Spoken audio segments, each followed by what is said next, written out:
What I'd like for you to do right now, I want you to think about your dream, because I'm in a room full of dreamers. Think about your dream right now. I want you to think about it and envision it. Now, ladies and gentlemen, let me share something with you. I do not believe that any of us have dreams that were not given to us for the purpose of accomplishing those particular dreams. And I want to share something with you that has changed my life. I started out, as was indicated by Jack, very humble beginnings. I don't know what that dream is that you have. I don't care how far-fetched it might appear to be. I don't care how disappointing it might have been as you've been working toward that dream. But here's what I know, that dream that you're holding in your mind, that it's possible. Let's say that together, please. Say, it's possible.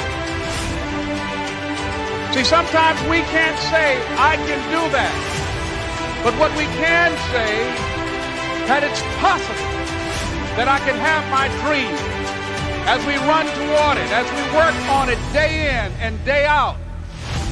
No one, ladies and gentlemen, could have convinced me when I started out just over 6 years ago working on my dream. And I want you to think about whatever your dream is, because I was willing to take a chance. And most people won't do that. Most of the people that you talk to try and bring them into the business, these are not risk takers. Most people have done all that they're ever going to do. They raise a family, they earn a living, and then they die. But people who are running toward their dreams, life has a special kind of meaning. And here's what I will share with you, that in the process of working on your dreams, you are going to incur a lot of disappointment, a lot of failure, a lot of pain, a lot of setbacks, a lot of defeats. But in the process of doing that, you will discover some things about yourself that you don't know right now. What you will realize is that you have greatness within you. What you'll realize is that you're more powerful than you can ever begin to imagine. What you will realize is that you're greater than your circumstances, that you don't have to go through life being a victim. As Jack indicated, I was born in Miami, Florida, in an area called Liberty City, in an abandoned building on a hard linoleum floor with my twin brother. We were 6 weeks of age. We were adopted. When I was in 5th grade, I was identified as EMR, labeled educable, mentally retarded, put back from the 5th grade into the 4th grade, and stayed in that category until I got out of high school. I don't have any college training, but I met a high school teacher who one day changed my life. I was waiting on another student, and when he came in, he said to me, "Young man, go to the board and write what I'm about to tell you." And I said, I can't do that, sir. He said, "Why not?" I said, "I'm not one of your students." He said, "It doesn't matter. Follow my directions now." I said, "I can't do that, sir." He said, "Why not?" I said, "Because I'm educable, mentally retarded." And he came from behind his desk and he looked at me. He said, "Don't ever say that again. Someone's opinion of you does not have to become your reality."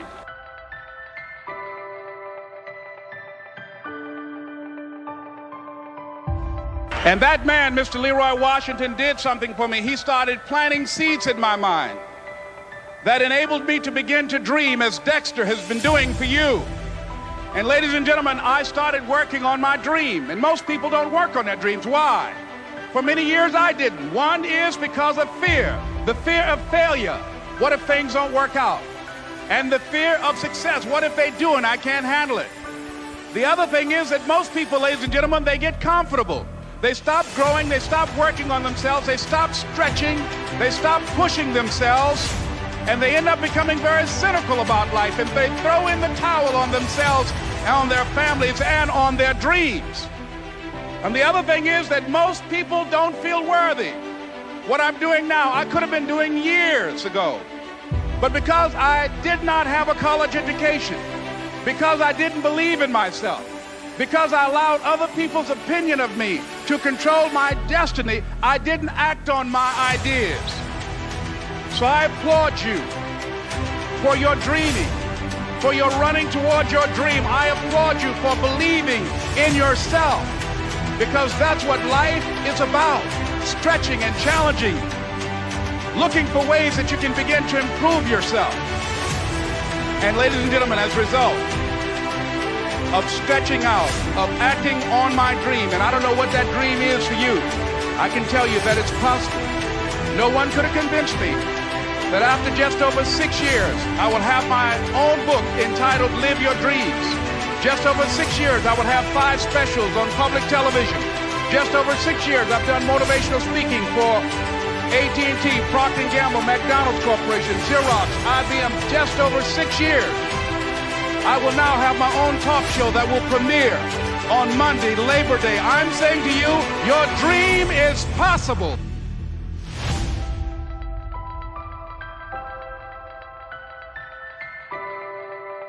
Your dream is possible. But not only is it important that you believe and begin to know that it's possible for you to live your dream as you run toward it, but I've done something that I want to share with you called Choosing Your Future. In fact, I've developed a set of tapes talking about how to begin to create your own reality by choosing your future. And not only is it important for you to know it's possible for you to choose your future, but it's necessary that you work on yourself, that you develop yourself. It's necessary that you get the energy drainers out of your life, people who don't want anything, people who are not striving, people who are not challenging themselves, people who aren't growing, people who have stopped dreaming. It's necessary that you align yourself with people and attract people into your business who are hungry, people who are unstoppable and unreasonable, people who are refusing to leave life just as it is and who want more. My mother used to say, birds of a feather flock together. If you run around with losers, you will end up a loser. It's necessary that you get the losers out of your life if you want to live your dream.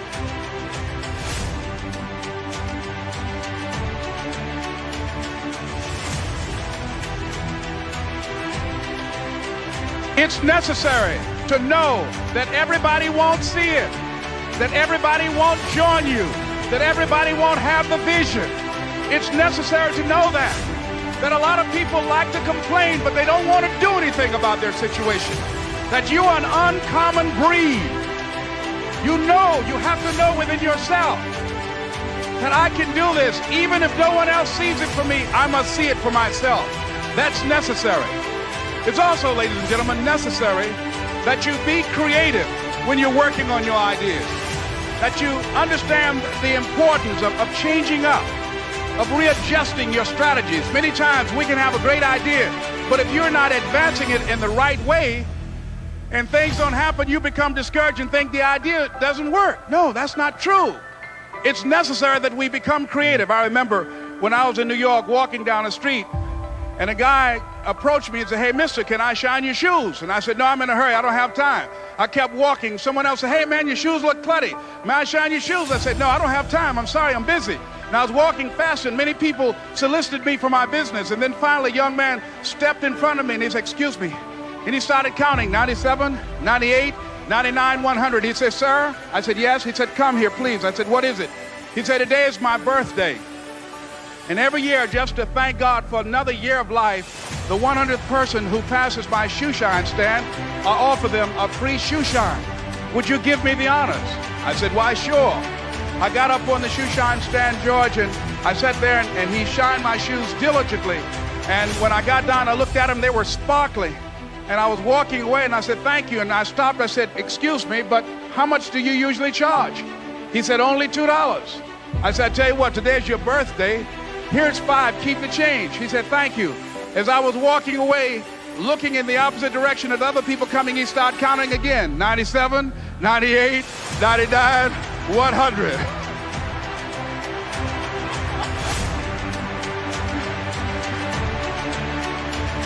It's necessary that you be flexible, that you are always thinking of how can I improve this better. This is a customer-driven economy. It's necessary for you to always explore various ways in which you can improve the quality of service that you're providing for the people in your organization. I remember something a major company had talked about, the extra value service they were providing for their customers. And the lady who had the news conference summarized it this way. She said, it's not our intention to satisfy our customers or to please our customers. Our intention is to amaze them. It's necessary, if you're going to compete today, that you look for ways to amaze your customers by being one of those individuals that keep your commitments, that keep your word, that's relentless. It's necessary as you work with the people that you bring into your organization, that they see that you are a good example of a person to work with because you model integrity and determination and ambition and truth and honesty and the way in which you conduct business. The next step is, that is you. That is you. That no one can do it for you but you. And even though you face disappointments, even though you will experience some setbacks, it goes with the territory. You must understand that. I remember I was playing a game with my 9-year-old son, John Leslie, and I beat him 10 straight games in a game called Connect 4. And finally, I said, John Leslie, I'm bored. I don't want to play you anymore. And I got up. I said, I'm ready to go to sleep now. And repeat after me, please. Let's say this together. It's not over until I win. John Leslie said, no, you can't go now, Dad. I said, why? He said, it's not over until I win. That was his attitude.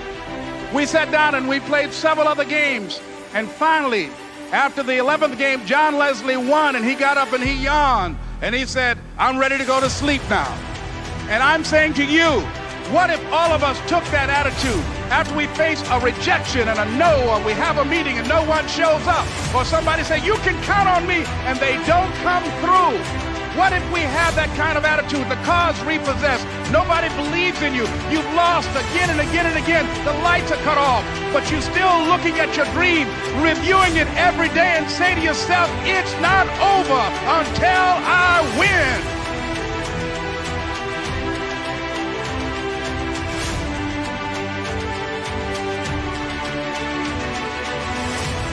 Life will yield to you.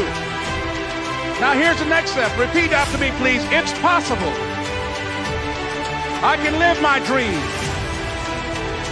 It's necessary. I work on myself.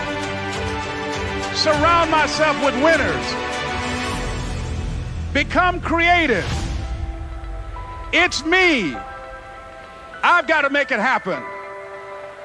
It's not over until I win.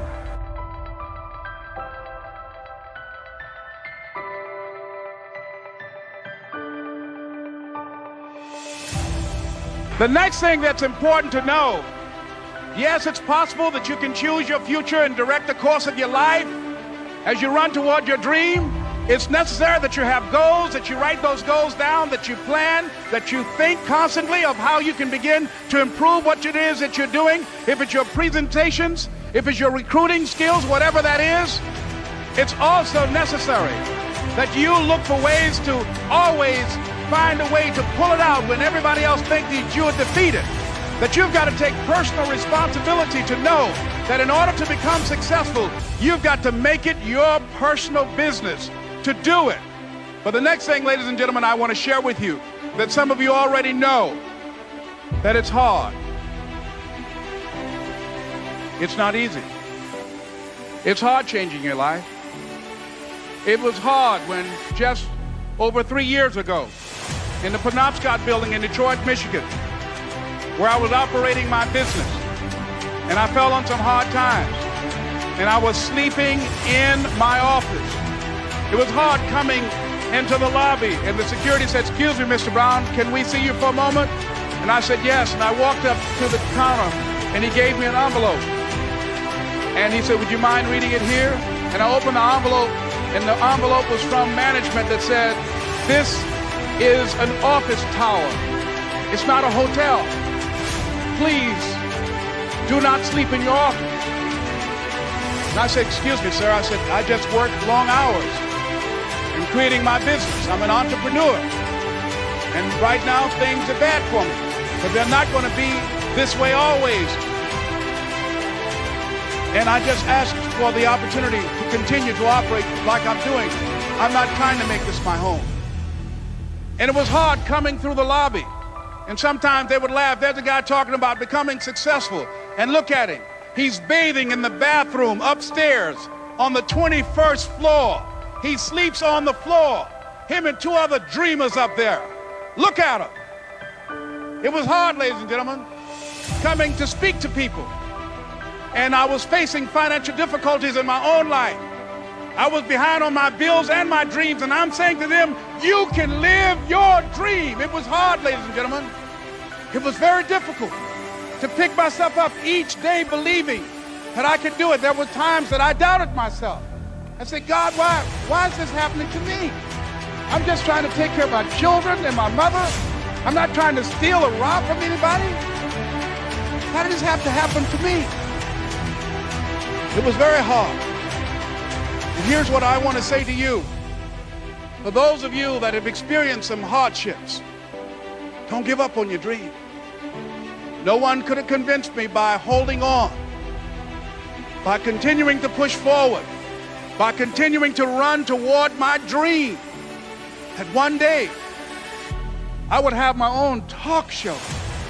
It's a long shot, ladies and gentlemen, from Liberty City, an abandoned building on a floor, never knowing my mother or father. It's a long shot. Being here with you today in this dome in Atlanta, it's a long shot. No college training, labeled educable, mentally retarded, but I kept running toward my dream.